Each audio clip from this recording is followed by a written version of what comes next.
This is Walt Disney World Today. Give us 5 minutes and we'll give you the world. It's Monday, October 20th, 2008, and this is episode 477 of WDW Today. I'm Matt Hochberg of StudioCentral.com. On the show today with me is Mike Scopa, a blogger over at allears.net. Welcome, Mike. First the wind, and now this. First the wind. That sounds familiar. A lot of people would be surprised as to where this comes from. I'm thinking Epcot. Am I right on that one, at least?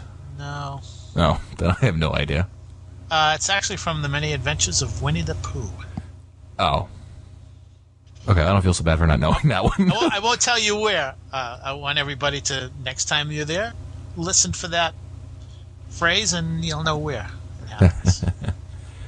Well, it's just Scopa and I today. We're going to be talking actually about a topic that came to mind during my last stay for a little bit of the last half of my honeymoon. I stayed at Disney's Coronado Springs Resort. This is my first time there. I had stayed at every other moderate resort before, the Caribbean Beach, both Port Orleans resorts, and I decided, you know what, I should try all of them, right? I mean, it's always fun to try new Disney resorts, and so I stayed there for the first time last month, in fact. And Scopa, you had stayed there. Have you stayed there more than once or just once? I just stayed there once, Matt, and I think it was, I want to say, well, it opened in 97, I believe. I'm thinking I probably was there like a year or two after it opened. Oh, wow. Okay. So this is a while ago for you. Yeah. Okay. Well, today's episode, unfortunately, is not going to be a very positive review of Coronado because I really wanted to share it because I really have some really negative thoughts on the resort. And I was really surprised because, up till now, I've stayed at many different resorts at different levels. And I've always been happy. I mean, even the worst things, where like maybe you come to a room that's still messy and has been made by some freak chance.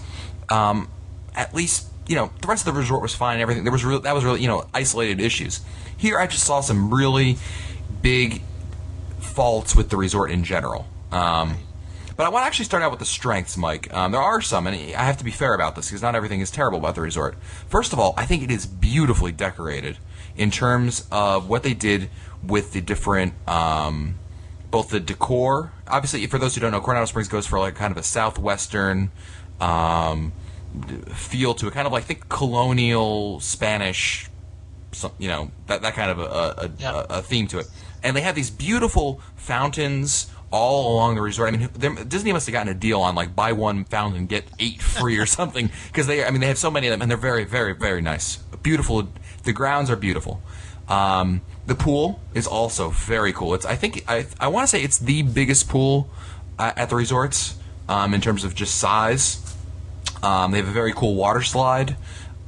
So those are the two strengths that stood out to me. Mike, were there any others that I may have missed that you thought were a strength of the resort? I think you're right on with that, Matt. Those two things that you mentioned hit me when I was there too. The pool area was very.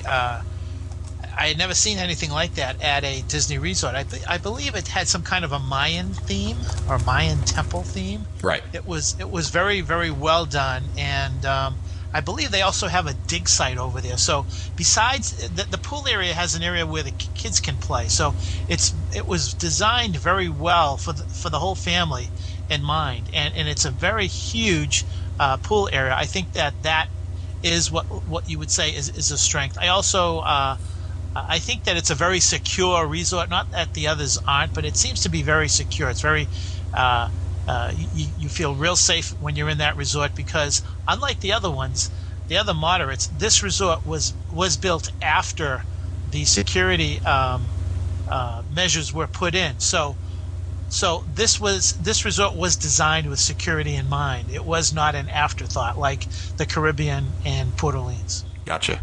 Unfortunately, that's the best things I can talk about the resort because the rest of it's going to go quickly downhill. One of the things I'm going to start out with is just the resort in general. Its location. It's close to nothing. That's kind of the theme that evolved for me. The resort is closest to Blizzard Beach, which isn't a big deal in my estimation. Its next closest thing is Animal Kingdom, and I would estimate that the distance between Coronado and Animal Kingdom is comparable to the distance between Pop Century or Caribbean Beach to Epcot. It's not exactly, Right. a short walk away by any stretch of the imagination. So I just felt like every time we were going there, I used both my own transportation and the Disney transportation to go to a number of the resorts, and found that it just was always it was always a haul. Usually with any resort you pick, there's usually one park, that you can be assured of a quick drive. Always like if you're staying at Caribbean Beach, you are literally down the street from the studios. If you're staying at Yacht Club, you're obviously very close to the Epcot, and so forth and so on. But really, I always felt like I was always on that long bus ride everywhere. Yeah, I hated. I never used the bus when I'm down there, but I can tell you, Matt, that when we stayed at Coronado Springs, I hated coming back from the Magic Kingdom at night. It seemed like it took forever. Yeah, and the problem is that to get to it is a pain in the butt, because usually the way you go, the most common thoroughfares are usually right through. And the road, the name is escaping me. I don't know if it's Buena Vista Drive or World Drive or whichever one it is. You're right. It's the one that if you're driving, you can access Boardwalk and the back entrance of the studios. And anyway, it's basically the road that goes all the way from downtown Disney horizontally across the property if you're looking at a map. And the problem with it... That's Buena Vista Drive. Buena Vista Drive. Thank you. And the problem is there's so many stoplights, and that's like the most common way to get to and from anywhere, really, from there. So it's a problem to get to anywhere from there. Moving on, the time it takes... Now, I said, how long it takes, to get from the resort to anywhere else. Let's go into the resort. Almost, I would say, a bigger problem is the time it takes to get anywhere in the resort. The way it's set up is basically, think of World Showcase is basically how they set up the resort. There's a huge lake in the middle, and all the buildings are around the lake. So you have at the bottom of the lake, you have the main building over there. That's where your check-in is. That's where the restaurants are, and then the buildings just go kind of around there. The pool is on the opposite shore of the lake. So again, if we're comparing this to World Showcase, the check-in area is where Future World is, and the pool is where the American Adventure is. So it's always a long walk everywhere. And compounding the problem is, unlike, say, Caribbean Beach, where you have a number of little small buildings rather. The Coronado buildings, I think, were designed intentionally this way, but what they're huge, ongoing, complex buildings, meaning that they're not just quick little buildings you can kind of walk around as you're used to in most moderate resorts. Rather, these are huge, sprawling buildings that you have to really, it's hard to get around them. So even going to the parking lot was a few-minute walk. You're right, Matt. Of all the resorts, I think I've been at every single one. I found that the Coronado Springs layout is the most difficult to get a handle on, and unlike the others, it's not like, okay, you're only 5 minutes away from any point on the resort. You really have to, at times, it feels like you're going around the world to get from one place to the other. And I think that the design problem stems from them putting that convention center there. They have a convention center on the what is that side? That on the left side of that lake. I think that's the Casitas, but I'm not sure. Yeah, it's like, again, going back to that World Showcase analogy, it's where Mexico would be, or Norway. But go ahead, Mike. Right. No, what I'm saying, Matt, if you take a look at the map of Coronado Springs, there's a big chunk of guest rooms that are in the, I want to say, the northeast portion of the map, and that really does a job. I mean, those areas, like if you're staying way up in the, what is that place called? I think the Casita. Is it the Casitas? Oh no, it's not. You mean by the pool you're talking about? Yeah, way up in the upper northeast, because that's where we stayed. And I remember saying to myself, "Oh my God, it was the Ranchos." I think that's what it is. Right. This cabanas and the. It took forever to get to the to the food court or whatever, and I remember spending one morning just walking around and saying, "Oh, look at this area that's devoted to the convention center." And surprisingly, the convention center is located closest to, like, the front desk to the food court. So that's why it's my least favorite moderate, because number one, it's catering to the business customer, and number one, I don't want to see suits when I'm down there. Number two, why would I want to go to a moderate that caters to the business guest rather than the real vacationing family? So that's one of my problems. Yeah, let me add on to that what you were talking about, the conventioneers, Mike. One of the things that they have over there is they have a number in the main area. They have this place called Rick's Lounge, which is I would call it, it's a lounge. It's a bar, kind of a glorified bar. Not quite up to a level of a club by any means, a nightclub, but not quite just a regular old bar. It's got ambient lighting. It has loud music. It really feels like a club and not like you're in Walt Disney World at all. I went there. I met actually someone for a drink over there. We thought it might be a good idea to go over there, and we totally felt completely out of place, because what happens is we went there at night, and what happens is all the conventioneers come from when they're done with their day, doing convention stuff. They all come over there to unwind, and basically what you have is a bunch of people who are, drinking, and it's loud music, really loud music, dark, and it just didn't, it really, it didn't feel like Disney World at all. It felt like I was somewhere else, and I didn't like it at all. And that may be a very subjective thing for me to say, but I also feel that I think there's something that makes something feel like it's got a Disney touch to it. I didn't feel the Disney touch in here at all. Yeah, I agree. I mean, and that's the conventioneers again. Yeah, every other resort there's a feeling like you're in some type. There's a Disney atmosphere, but you don't find it there. We probably should talk about the the Pepper Market. Oh yeah, that was something right on my list, Mike. For those who aren't, this really threw me for a loop. For those who aren't aware, the Pepper Market is the I guess you call it counter service, but they've totally changed counter service over here. Basically, this is how it works. You walk into the resort, into the Pepper's Market, and you go. There's a number of different stations that you can choose from, and some of them have burgers, and there's the chicken station, there's the barbecue station, there's the salad station. Anyway, what you do is you get a piece of paper. And I skipped a step here. First, you're seated at a table as if you're sitting at a sit down, and they give you they give you a piece of paper. And then you go to the stations, and let's say you want a burger. So what you do is they stamp your piece of paper, and you get the burger. And let's say your son wants the Asian entree over there. Then you have to go to the Asian entree thing, have them stamp that there. Then they make everything for you. You have to wait for it over there. So you're standing there, okay? You have your thing stamped. They make it all for you. So they bring it to you. Then you put it on your tray. Then you go back to your table and you eat. The thing is, if you want drinks, again, your waitress or waiter brings them to you. And then when everything's said and done, then you go to the checkout, and it's kind of a checkout thing, kind of like you have at a counter service restaurant, where there's a cashier, and they take your little piece of paper that they had stamped, and they figure out what you ate, and you pay. The problem is, first of all, it's completely convoluted. It's very complicated, needlessly.